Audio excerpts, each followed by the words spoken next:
Welcome to the 15 Minutes with a Farmer podcast from Successful Farming. I'm your host, Lisa Faust-Kreider. My guests today are father and daughter, Ron and Lilli Kreider. They are the third and fourth generation of their family's Pennsylvania dairy farm. Kreider Farms produces milk, eggs, beverages, and ice cream in-house, while being committed to sustainable practices like no-till, manure recycling, and solar energy. In each episode, I have a quick 15-minute conversation with a farmer to hear their story and share their experience, expertise, and life lessons. Ron and Lilli, thank you so much for joining me today on 15 Minutes with a Farmer. Thank you. Thanks for having us. Thank you. Well, I understand that Kreider Farms is celebrating 90 years this year, so congratulations on that accomplishment. And maybe for starters, you could tell us a little bit about the history of your operation. So we started in 1935, and my dad and uncle joined my grandfather in a partnership in 1956. And then they just kept buying farms over the years. We were into just about everything over those years. Early on, it was a few cows and a few chickens. And then we got into tomatoes for a number of years, so they say, and potatoes and hogs and chickens and eggs. So they really have done it all. That's a very diversified lineup. What does it look like today? Tell us about the dairy operation and what else you have going on. So I'm currently the herd manager of the dairy farm. We are milking about 1875 cows 3 times a day,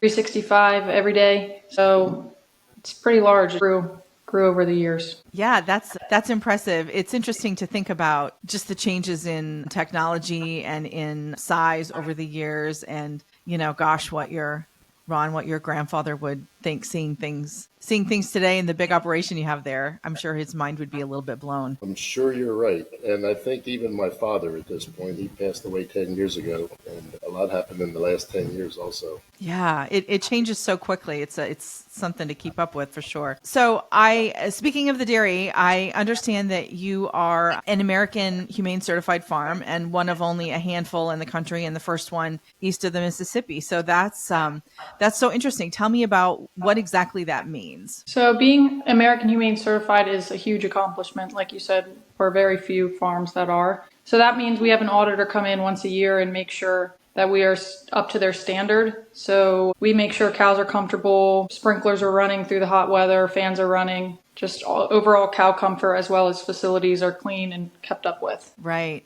Is that something that you worked to achieve and had to make changes to get to that certification? We have a great team behind us, so we didn't really have to change much. We were doing most things already, and our main goal is to keep those cows comfortable to have the most production, so we didn't have to change too much. Right. And that's the thing about caring for really any kind of livestock, dairy or beef or hogs or whatever it is that obviously their comfort and their care is a priority, because not only because it's the right thing to do, but because the production, it pays off in production for sure.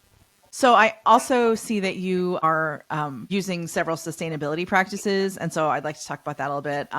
Tell me about what you're doing as far as those efforts go. Yeah, we over the last dozen years have done solar projects, put solar panels on top of our chicken houses. Of course, we were the first ones in Lancaster County, I know, 30 some years ago to do stream bank fencing projects and tree planting to keep the cows out of the creek. It took decades after that to get all the cows in Lancaster County out of the creek, but that was we were leaders in that respect. We adopted no-till planting, cover crops like most people are doing nowadays, but just try to be early adopters of manure technologies with solid separations, and we're always looking for new ways to enhance our manures for fertilizer. Yeah, that's such an interesting topic to me. I just have learned recently about, I was a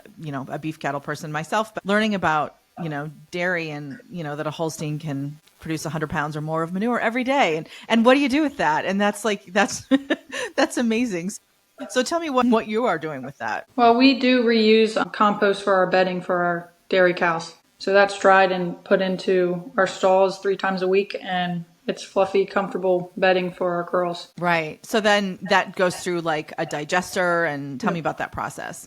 Well, first of all, currently we're using fan separators. It separates the solids out of the liquid from the liquid. And the solids then go into compost phase where we blow air up through to help dehydrate it and start the composting process. And then, like Lilli said, that's what we use. I'm not sure how many weeks they keep it in those bins, but then that's what we put back. In fact, we might be using green bedding right now, Lilli, is that correct? We're kind of experimenting with both, seeing if mastitis rates increase or not. So it's kind of a current journey we're on, figure out best Tell me bedding. about that green bedding. What is that? Well, that's where they use it immediately after it's separated. Okay. So that's kind of been an ongoing debate as to which method produces the best, with the least amount of bacteria and Right. the best for the cows. Yeah. Oh, that's interesting that you're trying that out and studying those mastitis rates and other things to see what works best for you. That's great.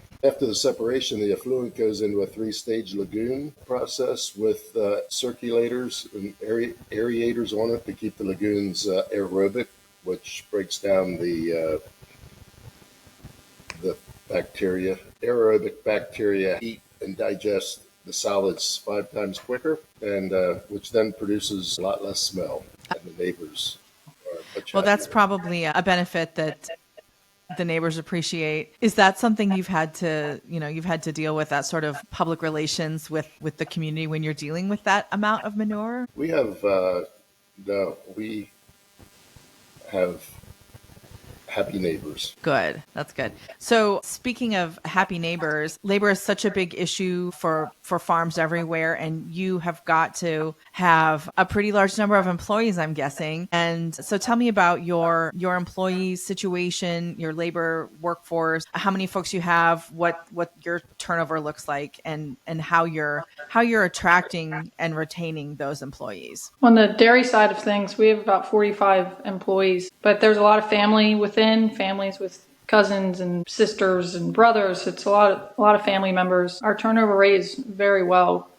It's one of our main goals is to keep employees around for many years, which we have done. And we just make it a great culture and environment to work in. So they'll want to stay with us for many years and help our company grow. Yeah. So what kinds of things do you do to sort of, promote that culture of belonging and keeping your employees happy? We do a lot for them as managers. And I mean, the free egg and ice cream, that's a big thing. The gifts year round. Monthly, in the summer months, we monthly cookouts and just make sure they know they're appreciated for all their hard work. Yeah, that's We nice. focus a lot on culture around here and making them feel part of a family. Yeah. Yeah, that's good.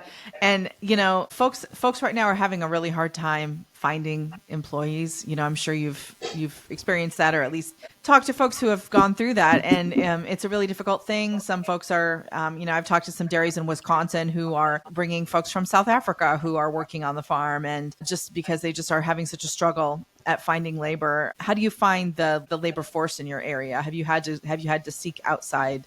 For dairy, a lot of our long-term employees have family members that see that they enjoy where they work and they come on board when we need them to. So we really are open to anyone that's willing to work and willing to, if you never had experience on the farm, you're willing to learn, then you're welcome aboard. Yeah, that's great. That's great. Talk to me a little bit. You mentioned the eggs and the ice cream. Tell me about the products that you are producing and, how you're marketing those items. We are marketing eggs, milk, and ice cream and drinks directly to the stores or the warehouses and with chain store situations. So we have direct contacts with many customers, primarily in the Northeast, and our dairy is much more local. Our dairy basically goes from Washington, D.C. to Philly, a little bit into New York City, but it's much more local because it's fresh, short shelf life, and high quality. Do you have a store on the farm or tours or anything like that? Yeah, we're big on the tours just to keep educating the public, keep dairy farming and agriculture positive outlook, because that's a big struggle in agriculture, the public perception. So we are open to tours. We have tours in the summer months. It's very busy every day, multiple times a day. Today we have 4 tours coming through. Oh, wow. So it's just of our dairy farm, so they're able to drive through our transition barn where they could possibly see a baby being born. They can climb our silo and observe the farms around, and have a taste of chocolate milk and be right in front of the cows when they're being milked. Oh, that's great. And so important, it just feels like people don't know where their food comes from. And there are so many, there's some bad press out there about agriculture in general and dairy specifically. So it's great when someone can see that, oh yeah, this is a cow, being milked and she's fine.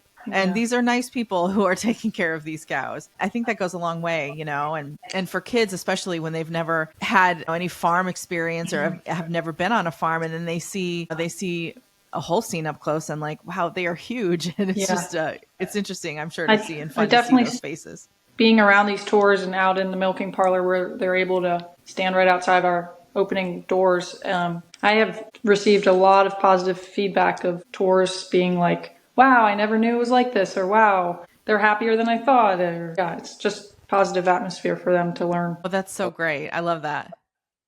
I was up there yesterday and there was a full tour bus up there. Which bus?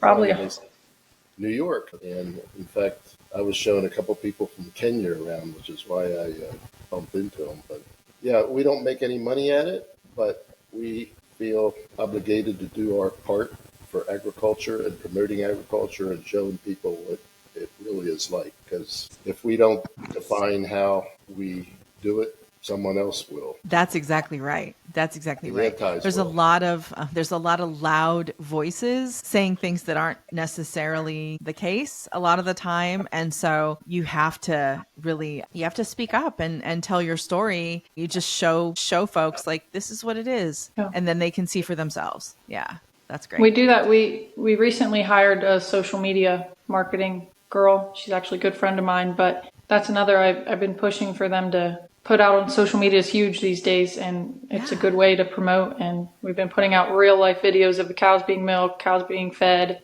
and it's done very well for us. It's another great way to promote agriculture. Yeah, absolutely. And cool for your customers to be able to see, like, the ice cream in my freezer came from these cows. That's fun. Yeah.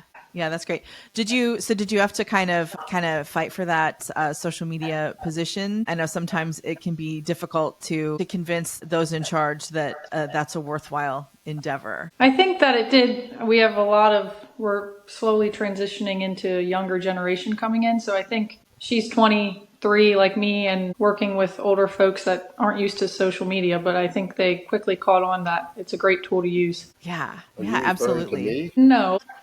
I mean, Definitely I'm on Instagram. not. Come on. Yeah, you're pretty up to date, but you have me to help you with that. Thank goodness, right, for the kids to help us with that technology. I love that. Speaking of, transitioning and having, younger folks in the family and from outside coming on board, I'm curious, Lilli, how that's gone for you as far as, well, you're the herd manager, so obviously they trust you, but just involved in the business decisions and that, do you feel like, you're heard and you're able to express your thoughts and that's received well by everyone? Yeah, it definitely was a transition for me. And I believe that my dad has put in place great employees that's been here for many years, knows how the company works and operates and how we want the culture to be. So it was a pretty smooth transition, and I had good people to lean on and see what I should be doing. And yeah, it's been a good transition so far. Oh, that's great. Sometimes it can feel like you're the kid that everyone saw grow up, and then all of a sudden, like, you're actually working. I still feel that way sometimes, but I think that's normal. I do too. Yeah. That's just part of it. That comes with time. Right. So Ron, it must be pretty satisfying for you to see Lilli succeeding at her job and doing such a great job with the cows. Wow, that's every farmer's dream, right? Is to have their kids come back into the business and love what they do. So yeah, Lilli's she's been there 5 years. Her older sister is the marketing manager and taking care of all the marketing and advertising and overseeing the social media. And I heard her say she loves what she does. She's got her master's degree in food marketing from St. Joe's, so she earned it. And then my oldest son is 34, and he works in QA for the company.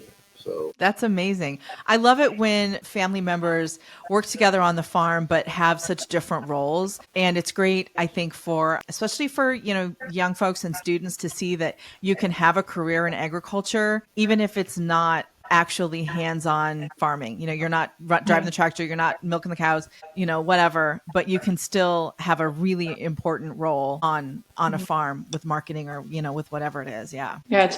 I think it's pretty cool to be able to all have different roles and come together and hear each day and how different they were.